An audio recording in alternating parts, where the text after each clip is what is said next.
What are they so afraid of? Let him run for office. And if he loses, then that's the end of it. I hate a country that is akin to a third world country. This is a banana republic. The big news of this afternoon, First Lady Joe Biden said it's a little shocking that many Republicans support Donald Trump after his indictment. What has President Biden said? Was he also shocked? Does he agree with his plight? I'm just not going to comment on anything that's related to the indictment. We're just going to be very mindful here and respect the Department of Justice. Let them do their job. That is the question. Why are they panicking? I have seen even CNN coming out to say this is making Trump more stronger. I don't know if you have seen what is going on. Libras melting down.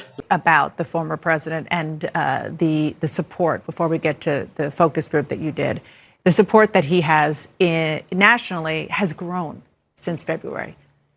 12 points since February. And DeSantis, who was just right behind him at a time, is now even further behind him. Who are these people who aren't part, maybe necessarily, of like that Trump core, what we call the Fifth Avenue Republicans, who, you know, he famously says, I could shoot somebody on Fifth Avenue and those people will support me. But the people on top of that, who are looking at everything that's going on, that happened on January 6th, and they're saying, okay, I'll throw my support behind Donald Trump. The less educated you are, the more likely you are to support Donald Trump. Lower income, people have been unemployed at some point in the last 5 years.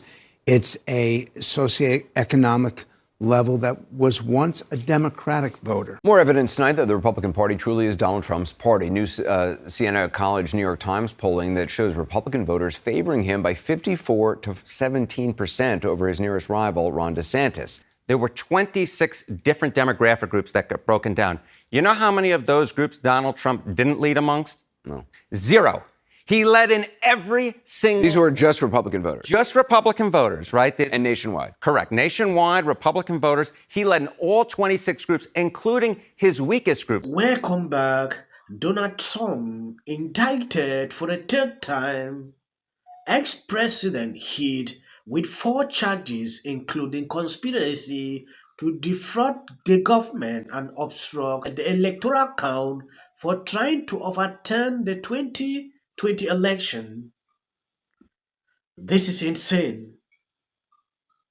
I can categorically say this indictment goes down to disinformation indictment. When you look through what I was expecting, I didn't see. A lot of people are furious.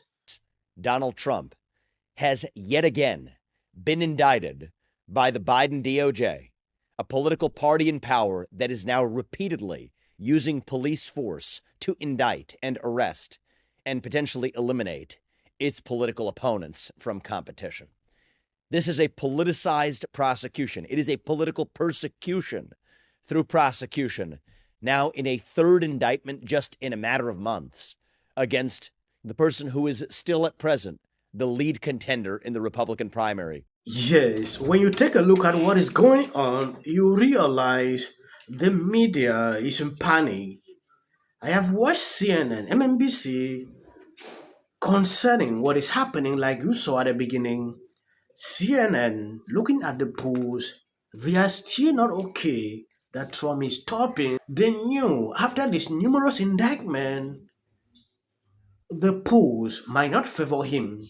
Instead, his support is going up. That is to clearly tells you. Some even went further to say 2024 might be affected by this numerous indictment. I have seen different publications, particularly Chief White House correspondent Kristen Welker, who's been patiently waiting for us. I appreciate it. Kristen, I want to ask about politics. There's a New York Times Siena College poll out today. It asked registered voters nationwide last week if the 2024 presidential election were right now, who would get your vote? And it's a dead heat between President Biden and former President Trump, 43% each. But when you look at the voters who say, I don't like either of them right now, Biden gets a slight edge. I'm wondering if that means that the impact of all these indictments might be greater politically than what we have thought, Kristen? Well, it could be. I think that's the key, Kate. It's possible that these indictments are starting to have an impact on the general election, and that could have an impact on independent voters, for example, who could be crucial in this next general election. Think about what happened in 2020. President Biden beat former President Trump among independents 42 to 37%. So think about that. But think about the primary. Vivek is the only person I've seen with a strong message pertaining to what is going on. I read through what Ron DeSantis sent out. He did not mention Trump's name. Instead, he had to focus, on campaigning. I don't even want to read that out here because sometimes when I see this, it was extremely weak. You cannot tell me you will shut down the DOJ, you will change this person, without actually addressing what is happening. When I went through the comment section of that, I realized how some people were just furious to even read it. It was just so insulting, but Vivek took his time to put this video. It is very encouraging, sometimes to hear what someone like this is standing up to say. Yes, this is something a lot of people never thought could be happening at this crucial moment. Just when campaigns are going on, this is coming.